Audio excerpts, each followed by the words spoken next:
Hello, and thank you so much for tuning into my podcast. My name is Kara, and I'm a holistic health practitioner for both people and pets. After working for years in the conventional medicine field, I realized that while our lifespans may be getting longer, our health spans are rapidly shrinking. And when it comes to our pets, both their length and quality of life are decreasing. When I turned to functional medicine and a more holistic approach to health, I saw dramatic improvements for my pets, myself, and my patients. Join me each week as I merge natural health for people and pets by focusing on the root cause of disease and applying raw, real remedies that you can use to improve overall wellness for every member of your family, including the furry ones. Hi, everybody. Welcome back to my podcast, Raw Remedies, where we talk about natural health for people and pets. Today, I am so excited to have Rita Hogan on. She is a clinical canine herbalist with over 20 years of experience speaking in holistic canine herbalism. She is an educator, a speaker, a writer, formulator, and herbal medicine maker. Rita uses a combination of diet, flower essences, herbs, mushrooms, and phytoembryonic therapies addressing dogs' mind, body, and spirit. Her full-time practice is based in Olympia, Washington, where she lives with her partner, 5 dogs, and 2 cats. We have the same amount of pets. She's an accomplished writer and speaker, and I personally am eagerly anticipating and counting down by the day the release of her upcoming book, The Herbal Dog, which will be released on February 4th. Rita, welcome. I'm so excited that you're here today. I'm super excited. I'm just having fun over here. I have recently acquired 2 chickens, and most likely I'm going to get 2 more. Oh Uh, my gosh. well, I've heard that it's an addiction. Once you get one chicken, you just keep going and going and going. it's true.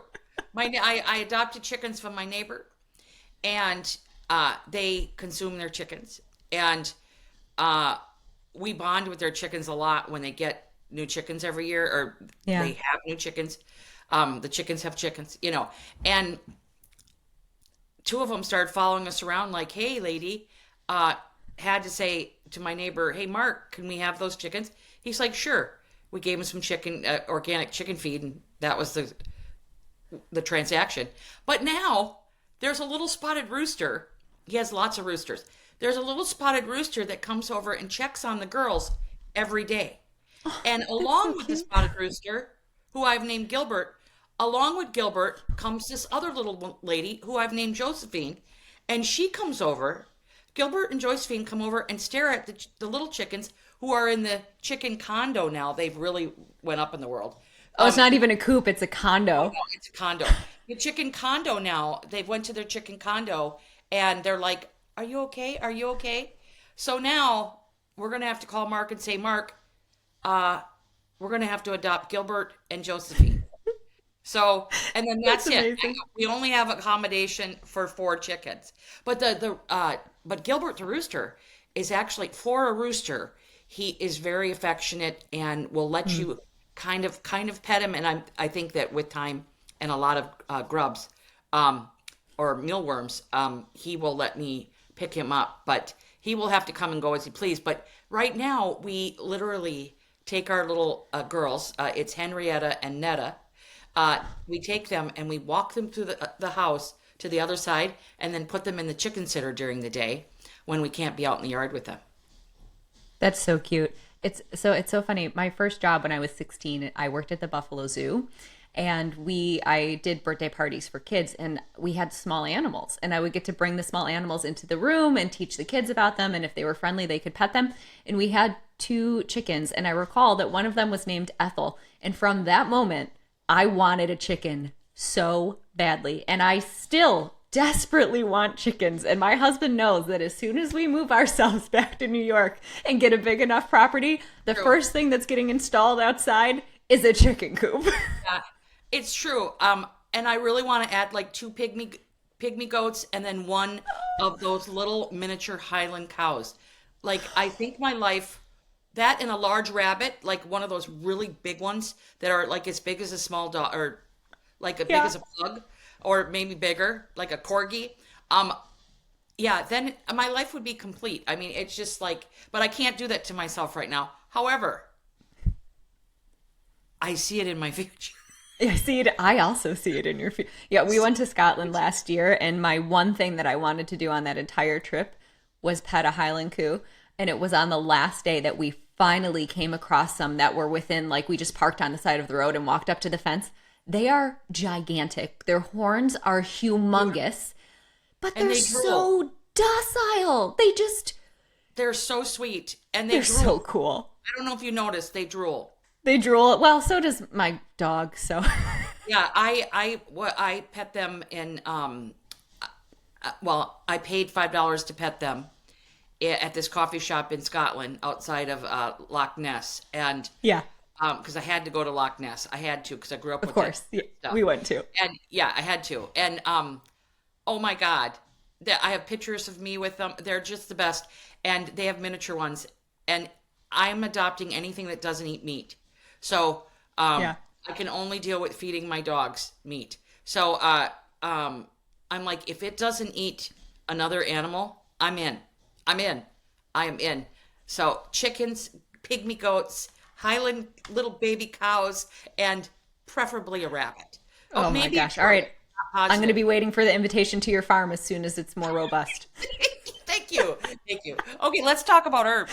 Yes, yes, let's dive in. So, I know a little bit about how you kind of came into the holistic space, but I would love for you to tell our audience. Can you tell us just how you started?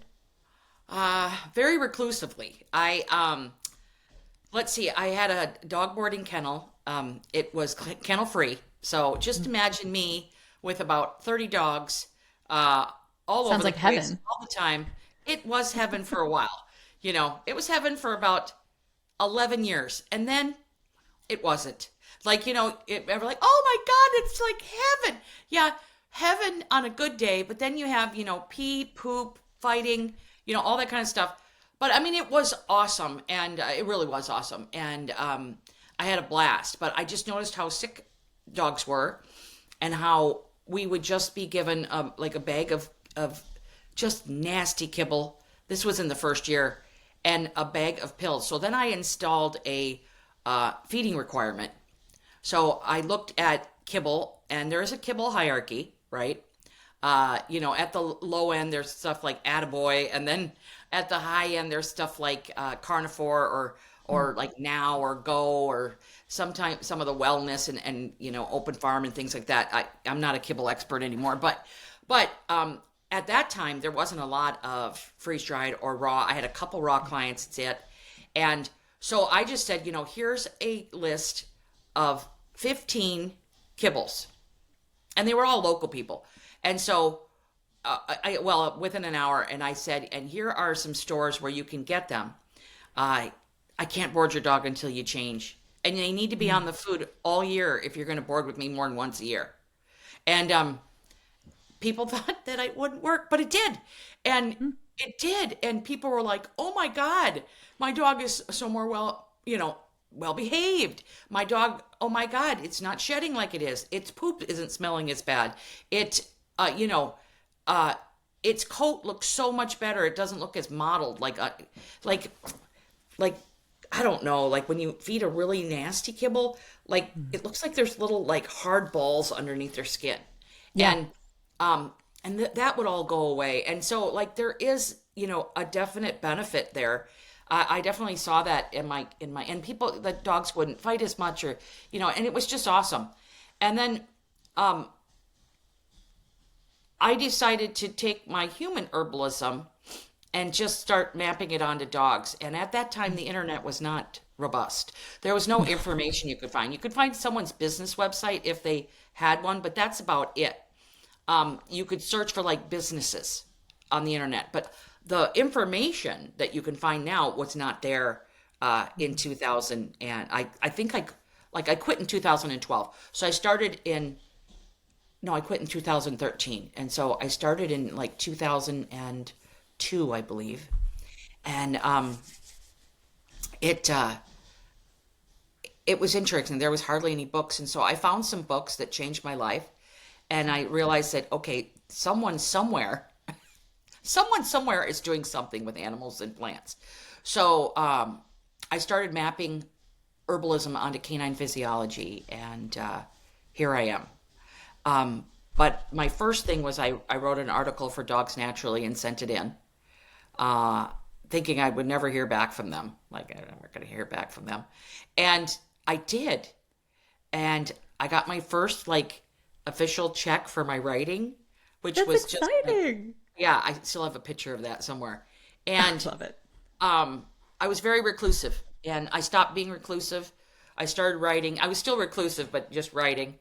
And then, I moved to the Pacific Northwest, and then things just kind of opened up from there. I started teaching, and I wrote for Dogs Naturally for like 4.5 years, every other like every other month, and that really helped open like people started following me and noticing me and liking what I wrote, because when you write something, you just kind of hope and like a podcast, you put out this information, you're like, well, I hope someone's listening. you know like I hope, well, I don't know if anyone's listening, but I'm going to keep on showing up. And that's the key. Like, I think that's the key to almost anything you want to do. You have to show up, right? Yeah. And you have to keep on showing up even when the conditions aren't perfect. um, as long as it's serving you, as long as you're having a good time and you feel like you're adding to, you're adding to your life, not chipping away at it. So um, that's what kind of happened to me. And someone asked me one day, people like, well, how do you become a canine herbalist? Well, that's kind of my making in that department. Um, when people are associating me, there's people out there in the world that are doing animal herbalism, and they're awesome. But like, someone asked me one day, like, what do you do? And I was like, what do I do? I don't, how do I explain this? I'm like, I'm a canine herbalist. And they're like, what? And I'm like, well, I do herbalism for dogs. And they're like, oh. And then I kind of stepped into that role, and like, oh, well, I guess that is what I'm doing. I'm doing herbalism for dogs. And so I just created that for myself. And now I don't know how many years it's been, like 12, 13 years later. Yeah. I'm working on certifying other people in canine herbalism. So That's amazing.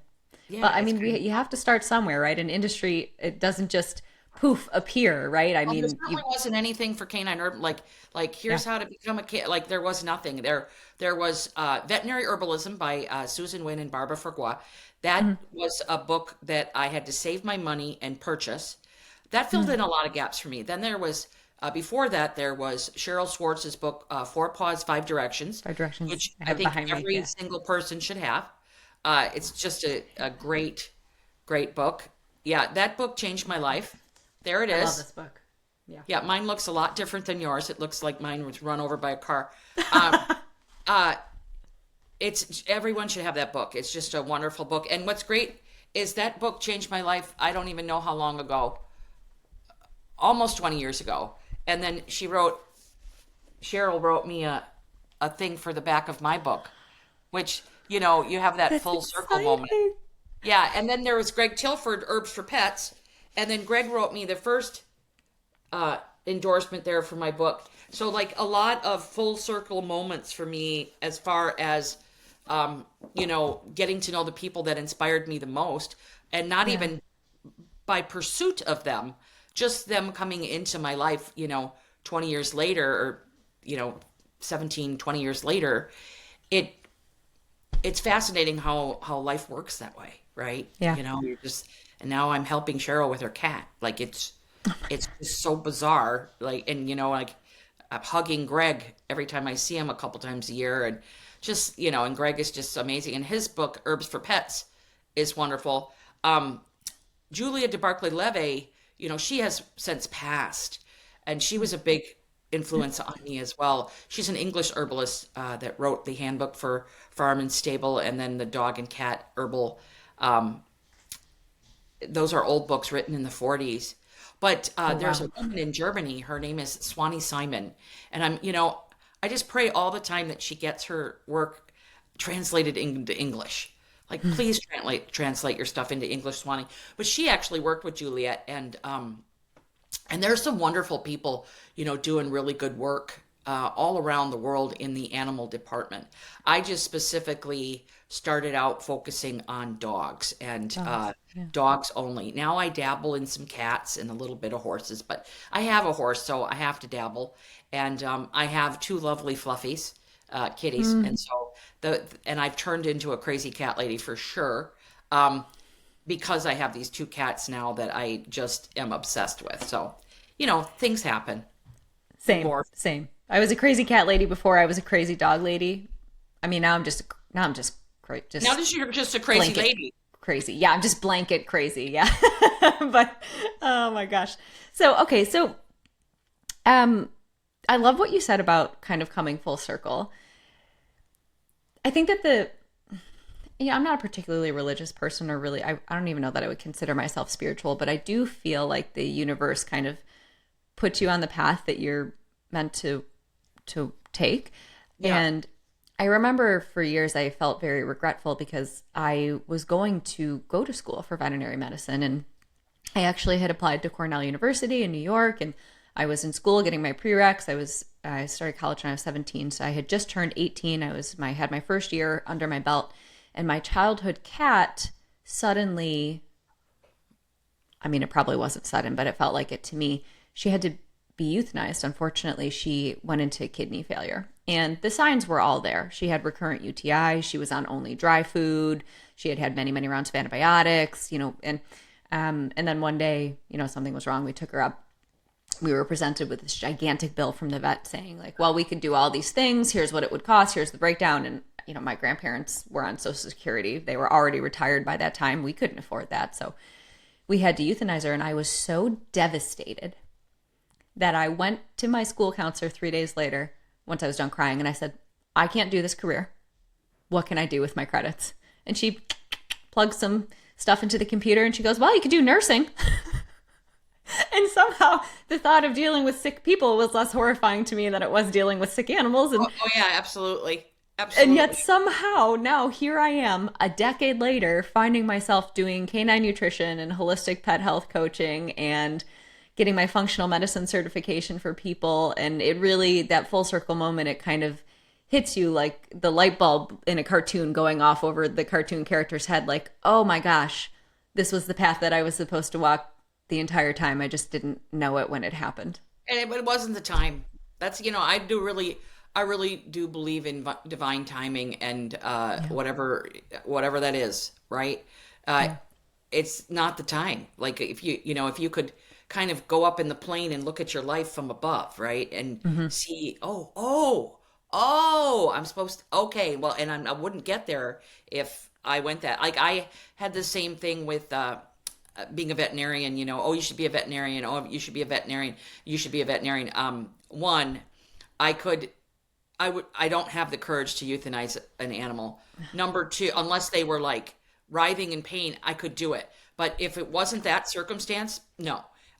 Number two, I'm not good with blood and guts and and I'm not Yeah. good with any of that, right? I'm just not good at it, and I pass out and I have a lot of drama, and yeah, that didn't work out.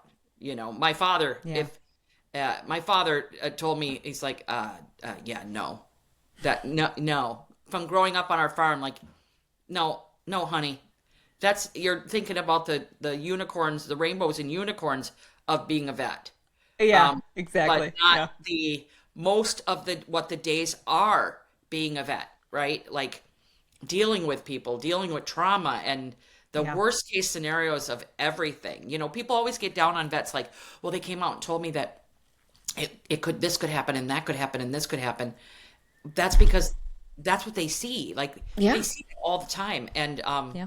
And I always tell people, just remember, they're going to tell you the worst case scenario, like the worst thing. And because, this is what they do, this is how they live, this is what happens. They see the worst thing. And Yeah. I don't have it.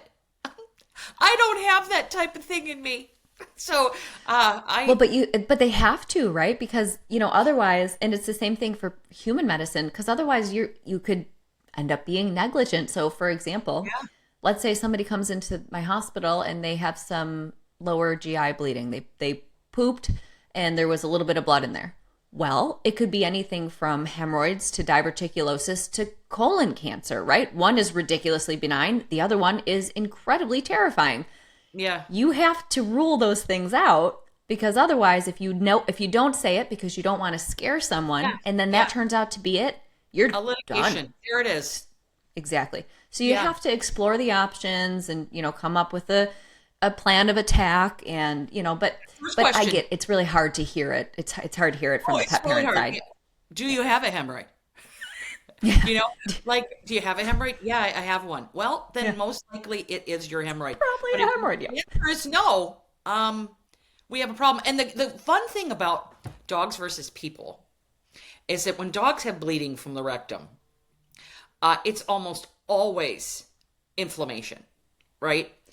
You don't have to Hmm. worry. Like when you see blood in a dog's stool, it's really bright red blood. It's really nothing to worry about. We've got inflammation going on. Now, if you see bright red blood in a human's poo, um, because our gastrointestinal tracts are so long, um, Hmm. it's not always just inflammation. Yeah, So, it's not always that clear. is one of the biggest differences in human and dog. I was on Facebook and I accidentally said stomach. When you're making comments on Facebook, I'm doing them so quickly because I don't have a lot of time for that. Um, I said stomach, Yeah. and someone came back and said stomach isn't that different from human? I'm like, I meant the gastrointestinal tract. I apologize. But yeah, the GI tract, is so much longer in humans that Yeah. when you get blood, there's an issue. Now, in a dog, if you get black dried blood, if you get dried Mm. blood in the poo, you need to go to the vet and you need to go Yeah. now. You know, Could be an ulcer. it's just interesting. All that stuff is so interesting. I absolutely love it. But I do not treat disease because I am not a medical doctor. Right. That's right. But you do apply herbs and oils and all kinds of different things. And I know that you see both people and pets, right? Yes, I see Yeah, I people love that. and pets. Um, I see dogs, cats, and the majority, 99.9% of all my clients are dogs. And then sometimes people like, can you help me? And then I've got a kitty, and then there we are. So, Yeah. So tell me a little bit then about how herbs and oils can make a difference in our people and our pets, helping them with chronic conditions, helping to just improve their health overall. well, for me, every dog is an individual. Hmm. So you kind of have to put a little work in to figure out like what herbs you're looking at and if they are more well indicated for your pup.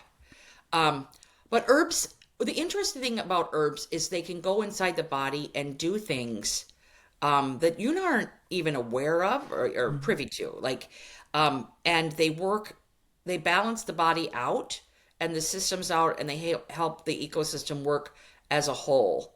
Uh, I recently was working with some regenerative medicine that I've been interested in and looking at and kind of experimenting with, and um, the man that has his company called Anacell, um, he said I can give a treatment, and sometimes it doesn't work on what you came to me for.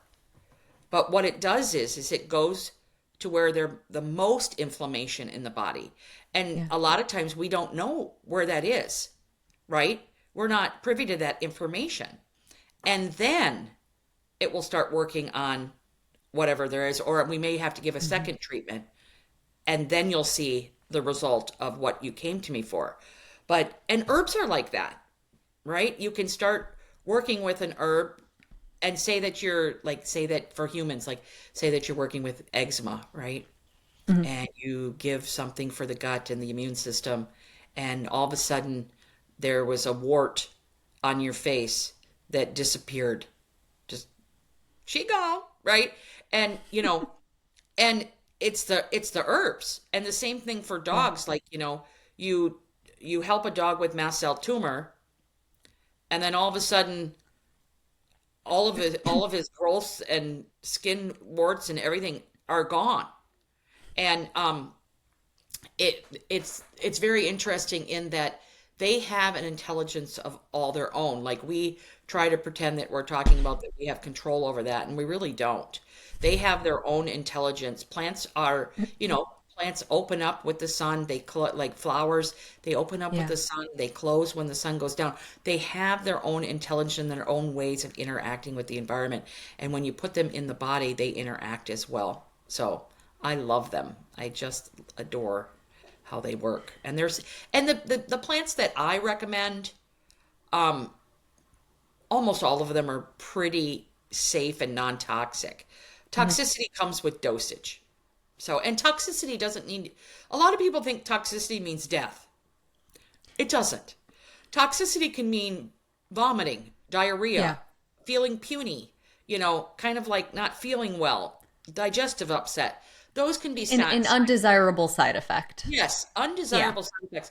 It doesn't mean death, okay? Not all the time, and it can. You just need to know what type of toxicity you're talking about. But for Hmm. most herbs, non-toxic herbs. Now, there's other herbs like aconite or belladonna or hellebore. These types of herbs can extinguish life. And, we don't want that, right? So we use homeopathic versions of those types of plants. Homeopathy is another modality that involves herbs, and some non-toxic herbs. Like there's a homeopathic remedy for calendula and euphrasia, which is eyebright, and nettles. But a lot of our poisonous plants are used in homeopathic dosages so that they're so diluted that they're not toxic anymore, and you can get some of the benefit there. Yeah. So fun, fun. I wish I knew more about homeopathy. It intimidates me a bit. I just haven't really approached it with a lot of confidence. I was just talking with Chelsea Kent, from Solutions and Parsley Yeah. Pet. She's such a genius. And I had done I'll have her on the show, but I had done a HTMA test for myself, and it was very suggestive of actually mercury toxicity. So we're going to be working on that. But she was talking to me a little bit about homeopathics, and I think she could tell that I was immediately intimidated. And she was like, email me if you want to talk more about homeopathy. We were getting to the end of our consult. She was like, email me and we'll talk more about homeopathics. I don't know. For some reason, they just intimidate me. I have a few. I have some arnica. I have califas. I have, Well, what else the do I have biggest in thing there? with I have some homeopathy Nux vomica. is, But I mean, I don't know. if Beyond you that, I'm just like, I'm not sure what I should use. And I don't know what the right dose is for my dog or versus for me. So, yeah. well, I think the biggest thing with that is that it's the same as like learning a foreign language, Hmm. right? So let's just say Spanish, okay? So if you try to translate all of your English into the exact words in Spanish, you're not going to get anywhere. Yeah. It's not going to happen. Um, Spanish isn't even set up like the English language, right? Um, so you put the quantifier after the noun, where you don't do that in English. So if you just stop that and try to learn Spanish the way that it's set up without comparing it to English, you have much more success. And um, that's how homeopathy is. You know, you have to come to it looking at the principles of homeopathy, like cures like, okay, and accept it. And once you, and don't go, no, no, because in functional medicine, you're going to have, it works on a system of opposites for Mhm. the most part, unless you're, doing gut treatments and stuff. It works as a system of opposites. And even in the gut, you have pathogenic bacteria. You're going to help, inoculate with commensal bacteria, Yep. and hopefully we're going to get in a better place, right? But homeopathy is treats like. So you just have to come to it as I completely accept that concept. Hmm. Now where are we going?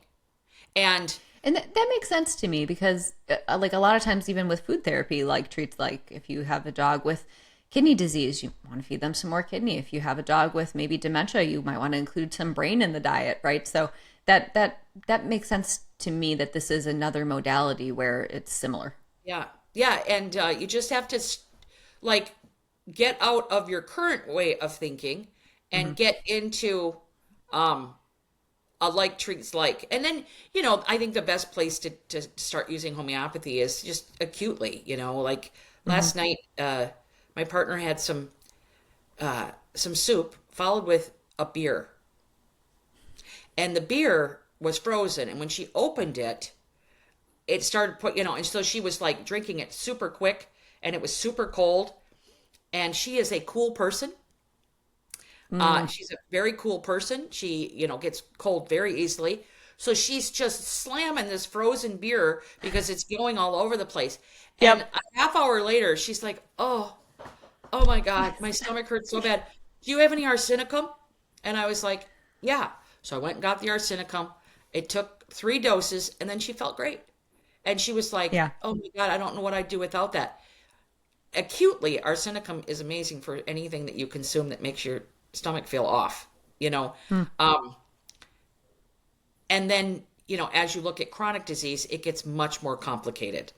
mm. So, I love Chelsea, by the way. She's great. She is a genius, especially when it comes to vitamins, minerals, toxicities, and things like that. Um, Yeah. I absolutely love that. What test did you get? I did the hair tissue mineral analysis where you send in the hair sample and Oh, I didn't know it was for yeah. people. Yeah, so you can do it for pets and for Oh people. my God, I'm gonna go get it done. Yeah. I'm gonna go D- get it I done. was I was very impressed. I can't wait to have her on and you'll have to listen to the episode, but I mean, and if you do it for multiple members of your household, she includes like a comprehensive summary because, if you're exposed to the same things, for example, then you could have some similar things show up on the test. So she'll be like, this showed up for all three of them. Consider environmental exposure as opposed to like a Yeah, food problem. So yeah. yeah, I'm totally gonna do that. I'm gonna make yeah, my partner do it too. do it, do it. Hmm. So okay, so um, we mentioned chronic conditions, we mentioned acute conditions. What would you say are the top? I almost feel like I want to guess your answer, but what would you say are the top three conditions that people come to you for their dog? They say, Rita, please help me with this. My dog is suffering and I can't find any relief. Nobody can help me. Okay. Arthritis, Yeah. itching, scratching, biting, licking, food Okay. sensitivities. Okay. Okay. Those all make sense. Yeah. Those are the top three. Then we have acid reflux. Um, Yes.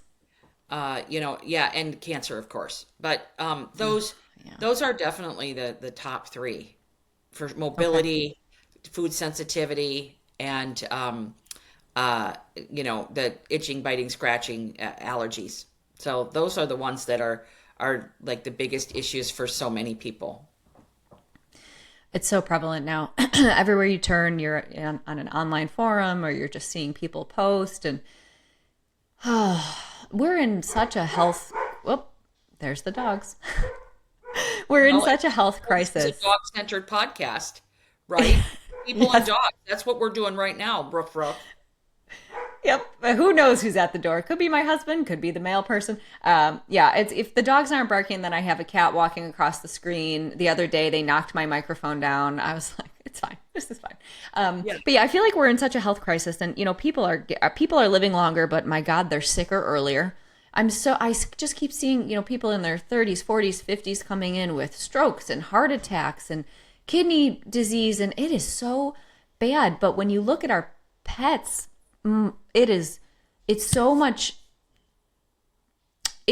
I feel like it seems worse because they live for less time, and Oh yeah. and we're seeing animals get cancers, malignancies at 18 months of age, 1 year of age. I just the other day I came across a posted dog, 18 months old, got diagnosed with hemangiosarcoma. I was like, what? Yeah, but look what we're doing to our animals I know. before the 18 months are up. Like if you were to Yep. put all of the chemicals and medicine and pharmaceuticals and vaccines, if you Hmm. were to put them all on a table for the first 18 months of their life, if you do follow standard care, if you were to put them all on a table and say, okay, I want you to give this all to your dog, you'd be like, no way, right? Yeah. It's insane. And then if you were to Yeah. take those medicines and then break them down into their individual components and put it all on the table, you would see very quickly what Yeah. is wrong. Like, Yeah. this is wrong. Like, stop it. Like, stop doing that. Like We're just none of them, like overwhelming their when I was system. growing up. Yeah, none Yeah. of my dog Susie lived to between 24 and 27. Wow. And it's an argument in our family, but we know it's at least 24. Yeah. And, you know, she was there before I was born, but we didn't do anything with her. She was unspayed. She never went to the vet. She was unvaccinated. She ate like scraps from our table, raw meat, cooked meat, raw milk, sometimes cooked milk, depending on what my mom was doing. Like everything would go into Susie's bowl and our other dog's bowl. And we had a few of them. And that's what you did on the farm, right? And she would eat Yeah. berries and she would eat herbs and she would eat Yeah. Like little creatures. self-selecting out of the garden and Yeah. Made me cry when she would eat a bunny and stuff like that. But she would oh. she spent so much time living and breathing outside. Yes. Where a lot of our Yes. animals are inside and we're not making the necessary changes so that dogs can thrive inside. You know, it it a lot of people don't look at that, but we're not that far down the timeline where dogs have come inside. I know that, and I'm not saying, my pug's not living outside, okay? But dogs need a lot more time outside. They Yeah. need more time outside. And so do you. Like, Yeah. so do we. We need much more time outside. We need more time breathing fresh air. And if you can't breathe fresh air, you need to do something about the air in your house because we live with all this furniture and these resins and these coatings Yeah. and these polyester blankets and all of this stuff that's polluting our air on the inside. And so, yeah, it makes logical sense for me because there's this thing called the well, it's kind of it's board baseline theory basically, and the baseline theory for dogs aging when I was young, let's say when I was 10, so that's 1981, dogs lived well over the age of 20 and it was expected. Yeah. Okay, expected. I am 53 years old. Okay, so the baseline theory has moved forward and forward and forward and forward. Now we have all of this rhetoric, all this language around the normalcy of a dog being geriatric when it's 8. Yeah. Okay, It so we have breaks really, my heart. yeah, but you're starting to see it in memes. You're starting to see it when people talk. Like that's that baseline theory where, okay, oh, my dog lived until they were 10. Woohoo! And no, no. For me, dogs are geriatric when they are like 17. And Yeah. between 15 and 17, they're starting to move into being geriatric. But it depends on how they were raised, They can be geriatric when they are 10. Yes, they can. Because of the excessive aging that is caused by so much oxidative stress. And that Yeah. comes from the Stress liver and and toxins and organ function inflammation. and all Yeah. that good stuff, right? So Yep. it is a travesty when you get a dog that's 18 months and has hemangiosarcoma. And that can be some genetics. It can from a very poorly cared for breeding dog. There's so many factors that go in. And I'm just really glad that plants in many forms, I work with a form of plant therapy called phytoembryonic therapy, which is using plant stem cells. And, plants in their correct form can epigenetically, which means changing the DNA expression that we have going on now, can turn that around for both people and animals. That's the kind of nerdy stuff I'm into right now. And I think we have all the answers we need here on the planet. We as humans Yeah. need to start saying no to all of these chemicals and fertilizers and all of the nasty Yes. ways that we have ruined our natural environment, right? It can be turned around. I am not a pessimist. So, um, if it could happen, we can turn it around, right? I And agree. getting back to nature, getting back connected with plants, not being afraid to go into the woods, not being afraid to sit on the grass, that Yes. as long as it's not sprayed, right? Well, right. Yeah. Crawl on me. A bug might crawl on me. You know, um, Good. you I know, hope it does. yeah, 99% of all bugs are non-toxic. They're just Yeah. a bug trying to get to a place. Although I will tell you, last week I lifted up a dog bed that we have in the backyard because we were like sweeping and kind of cleaning up, and a black widow spider crawled out from underneath it, and ooh, did I jump 5 feet into the air? Well, But you got to know where you are. yeah, But usually those black widow spiders are attached to something dark that they don't think is going to be disturbed. yeah, yeah. It Um, just scuttled away, but I let out a shriek. I think the whole oh yeah, neighborhood I would heard have me. screamed too. I picked up a trash. I opened up my trash bin when I lived in Tennessee, and there one was sitting right underneath the lid, and I was like, ah, and I shut it, Yep. and I was like, oh God, and she wasn't there. She wasn't there the next day. She was like, oh, my home has been invaded. I'm out. But they're Yeah. not normally walking through the grass. But depending on where you live, you need to take precautions, right? Yeah. Right. But Well, we luckily, do, I don't live in Australia where everything's trying to kill me. But everything I is will trying to. say that one of my favorite things to do, honestly, is just forest bathing. I will go out into the woods and I'll be wearing like my, whatever workout gear, like a, you know, what are those things called? Like the sports bra and like the spandex bottoms or whatever. And like I'll try and have like my arms bare so that I can feel like any sunlight coming through. And my husband laughs at me. I hug every time I have to hug at least one tree. And I hug this tree and I close my eyes and I just breathe. And I swear, Rita, I feel my cortisol levels dropping. Oh yeah, It is absolutely. Can you imagine so, what our planet would be like if people hugged trees every day? I mean, it is, people laugh about the term tree hugger, but mhm. I will tell you right now, hugging trees is amazing. Uh, Bucket list, go up to the Great Sequoia National Forest and hug a giant sequoia. You won't get your arms very far, but Yep. I have I, some, we live right by a Big Trees State Park. And I have some photos of me yeah, hugging the you have sequoias, very which organic. are Yeah, naughty, it but will change your life. It will change your life. I altered my existence. If anyone ever tries to cut those beautiful giants down, I'm chaining myself to the tree.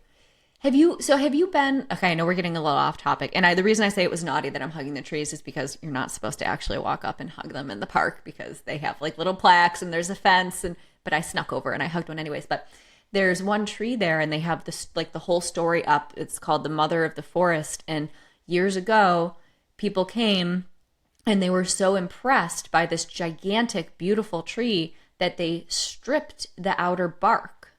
And that opened it up to, it actually ended up dying by fire because sequoias are some of Yeah. the few trees that are actually they proliferate with fire. It makes them release their the seeds. They drop them and then Yeah. you'll find like groves afterwards. But this one couldn't survive because they stole her outer bark and the Mother of the Forest. So she's still standing, just a husk, but they have a big like laminated plaque beside the tree. And my God, it breaks my heart. Yeah. Yeah, but it is still a plant. We're talking about Yep. plants. So, still a plant. We're still talking about plants. Yeah. So let's talk about, I really want to kind of focus in on GERD if you don't mind, because I have seen so many posts and so many people needing help with GERD, including friends of mine actually, who one of which worked with you. And you made an amazing graphic a couple of weeks ago about like different causes and different like approaches to, because I think people, this really grinds my gears, Rita, but Grinding so your gears. in the hospital and in human medicine in general, if you complain of heartburn a single time, you are slapped with a PPI before you can take your next breath. Oh, take Protonix, take omeprazole, Nexium, whatever. Take some Tums, take some Malox. And all that's doing is suppressing the symptom. It's not getting to the heart of the problem. And oftentimes, the reason why you have GERD, you have heartburn, is not because you have too much acid. It's because you don't have enough. And it's just being secreted at inappropriate times. So hypochlorhydria. So I see like a lot of people suffer with that, and they come in, they're on a PPI, they're not getting better, and their eyes bulge when I say, "All right, well, the first thing we have to do is take you off your PPI." They're like, "What?" What kind of herbal approaches do you take to GERD? Well, I'm really glad that you said that, the issue is that you don't have enough. Mm. And that is the biggest misnomer in I think the whole treatment of any type of acid reflux or GERD is that people think, oh, I need one of those medicines, and you don't. And the issue is that it can help temporarily, but it helps it get more deep seated in the body and harder to treat because of the fact that we need our stomach acid. And it's just in the wrong place, and it's being excreted at the wrong time. And Mm-hmm. that's exactly it. So one of the things that like doesn't really have anything to do with plants is stress. And Yes. a lot of people with GERD have a lot of stress. They're not taking care of themselves. They're eating a lot of processed food. Um, and, dogs can have a lot of snacks that are inappropriate. Um, uh, cooked dairy, heated dairy, regular dairy is hard on GERD. But like when you are stressed and your dog is stressed, you don't have access to your stomach acid. You don't have access to your gastrointestinal tract because it's all in the heart and the musculoskeletal system, when you're in fight or flight. And then Mm-hmm. for Your hours vagal. Yeah. afterwards, it can have a negative effect on the gastrointestinal tract. So you want to get your stress levels down. That means for a lot of people, put your phone down because Yes. the phone Yes. is set up to put us in fight or flight. The bells, the whistles, the checking, the endless checking. Oh God. And then you react to it and, oh yeah. So we need to do that. But like for helping with GERD in general, the first step is to one, you want to support the liver and you want to Mm-hmm. support the gastrointestinal tract. So, the biggest ones is marshmallow root. Marshmallow root can help a lot with GERD. Meadow sweet, small amounts of bitters like burdock root, little small amounts. And those burdock root doesn't work for like a deep seated GERD. Sometimes, like really chronic GERD, it can aggravate it. So you want to do small amounts and just see if there's some improvement there. Slippery elm can help. Those are the ones that like, aloe, larch, larch can be of benefit. Yeah. There are so many, lot of herbs that help with stress can help. Tremella mushroom is wonderful for GERD. But a lot of herbs that help with stress actually end up helping with GERD. Hmm. Digestive enzymes, big one. So, like if you have a person with GERD, you want to look at stress and diet right away. Yeah. Usually it's diet. I remember when my partner had GERD, and we weren't together at the time, but they called me and I was like, "Well, what are you eating?" And you know, they're a vegetarian. Crap. I What were was you like, eating? Crap. okay, so you're a vegetarian. You've always been a vegetarian. I don't think, have you tried anything new? They're like, no, not really. And I'm like, okay, well, go down your day. And sure as Yeah. enough, there it was, like a big beacon in the night. I get up first and I crack a Coke Yep. Yep. and I swig it down and I love the way it tastes, it feels on my throat. Who doesn't, right? But, well, it's a Mexican Coke. It has just sugar. And I said, I don't care. Yeah. I said, you have to stop the Coke. That and the rest of their diet was fine. And I was like, it's the Coke. It can't be. It is. And they're It like, is. well, I'm not stopping. I said, well, you enjoy your GERD. I didn't hear from them for a long time. And then they called me up one day and they said, it's gone. It's gone. I stopped the Coke and it's gone. You were right. I'm sorry. I'm like, yeah, Yeah. no, you can't drink Coke every single day, first thing in the morning. You've just gotten over like a 10-hour fast or, sometimes a 12-hour fast. And the first thing you're going to give your body is a Coke. And I was like, it's going to set you up for just a horrible digestive day all day long.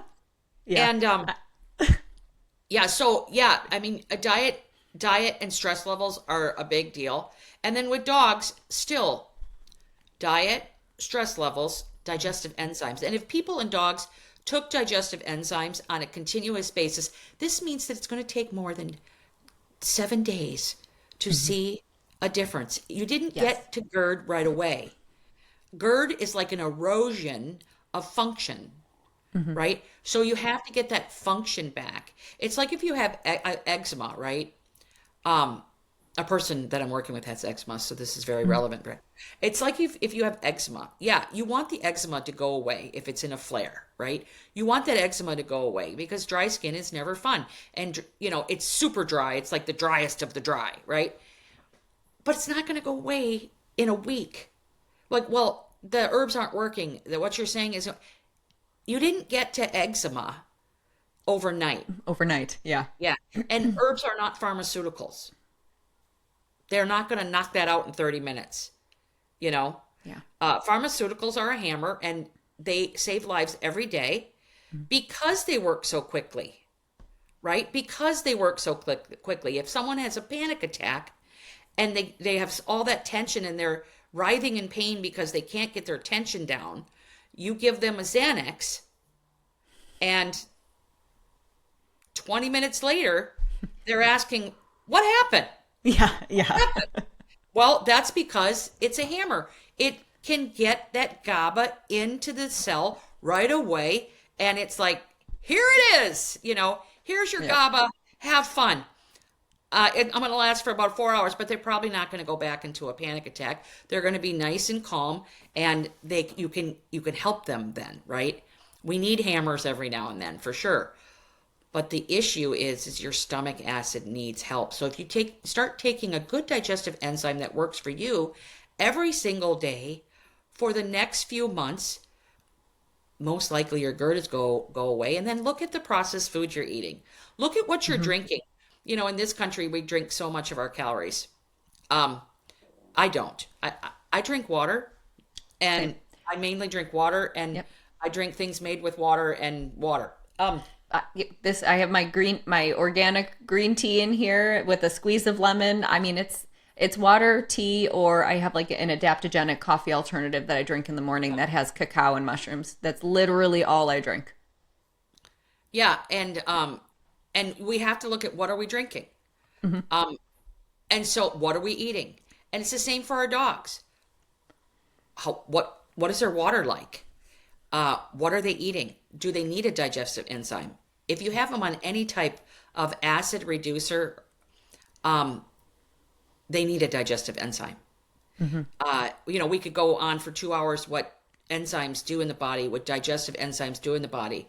But when you are messing with your digestive enzyme level, you're messing with so much. So dogs with GERD will usually lead to food sensitivities because they're not breaking their food down when they eat. And that Larger turns into protein food molecules can slip Yes. through. Yeah. slip through because of our digestive enzyme levels. So I would recommend just starting out with stress and diet, quality of water. Then you can work in things like slippery elm, marshmallow root, meadowsweet, a little bit of burdock root, maybe a little bit of calendula. Trying to figure out, in my new book, I have a whole section on acid reflux and what herbs are good for what. But you just have to, I really think that GERD is it's usually a blend of modalities, looking at enzyme health, looking at stress, looking at what you're eating, and then adding something that can help while the body resets itself. And I think there's so many things, like that. There's so many factors that you can change without needing to add anything yet. So I love that you emphasize those, right? So, stress, the times that you're eating, the things that you're eating, if you can change those first, you always should, my opinion, is that you should always look and see if there's a lifestyle modification you can do before you jump to using a pharmaceutical, or, because you don't want to have to depend, you don't want to have that hammer every time, because if you always reach for the hammer, then everything's going to start looking like a nail, and that is not how you should approach health. That's not how you approach health naturally, or holistically. Wow, I just completely lost the word there. But I know my reasons for GERD. I work night shift. I have a stressful job. And, so when it's night shift and it's 3 o'clock in the morning and my cortisol levels are going crazy and I haven't eaten yet, and I had a patient that I coded, and now finally I sit down to eat and I heat up my food and I take my first bite and it feels like there's something stuck in the back of my throat. Well, Kara, what happened? I know. It can be a little bit harder, I think, for our pets to figure out because they can't tell us the symptoms and the correlation. But if you just observe, you'll figure it out. And sometimes it's trial and error and time. Yeah, it takes time. It takes time. You got to reset. Yeah, for sure. Awesome. Well, I can't wait to get my hands on your book. My greedy little hands, they want it so bad. And I'm gonna blast through that thing, and then I'll start over again and read even slower so that I can really absorb everything. But I'm really excited to be able to take that and use the knowledge to apply, additional things to my people, my people patients, and then my animal clients too, because you're such a wealth of knowledge. So thank you. I'm gonna so be much. waiting. I'm gonna be waiting for it, Rita. Yeah, and you can, I don't know, when is this episode coming out? Not this Thursday, but next Thursday. So let's see, today is Sunday, if anybody couldn't tell, I'm in my football gear. So I think the 24th. Yeah, so you can pre-order my book. It comes out on the 4th, but you can pre-order it anytime, anywhere you buy books, anywhere. Yes. Pre-orders are important, everybody. Make sure you pre-order. Amazon, yes. You can do it on Amazon, and then your website, right? And the Herbal Dog has its own website. Can you tell us the website? Yeah, herbaldog.com, theherbaldog.com. And then I have canineherbalism.com, which is my teaching platform. I have a lot of great courses on that.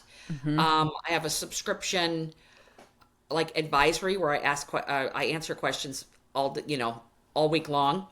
And it's the best place to get a hold of me, because I'm booked out for many months. And then I have a store and consultancy at canineherbalist.com. Mm-hmm. And then you can find me on Facebook and Instagram at Canine Herbalist as well. So perfect. And I'll link all of the socials. I have a podcast called Dogs Are Individuals. I have a podcast.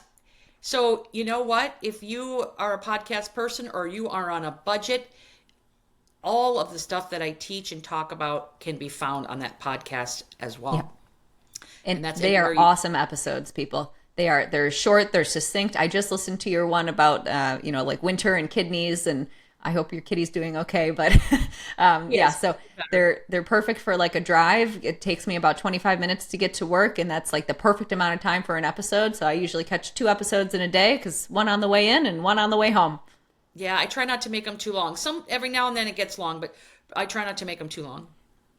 Yeah, so definitely follow. I'll link I'll link your socials. I'll link your websites. I'll put the name of your podcast. Definitely follow Rita's podcast. She's a wealth of knowledge. So thank you so much for being here. This was amazing. I could have you back 10 million times, because I feel like we could talk until we are blue in the face and the cows come home. But this was an excellent hour. Thank you. Come home. The miniature Highland cows come home. Yes, the Highland coos. I can't wait. Oh my gosh. All right. Well, I will be seeing you in a couple of weeks at Thriving. So yes, I will see you then. And if I have a book tour as well. You can go to theherbaldog.com and start looking at the dates of the book tour if you want to visit with me somewhere in the United States. I'm adding, the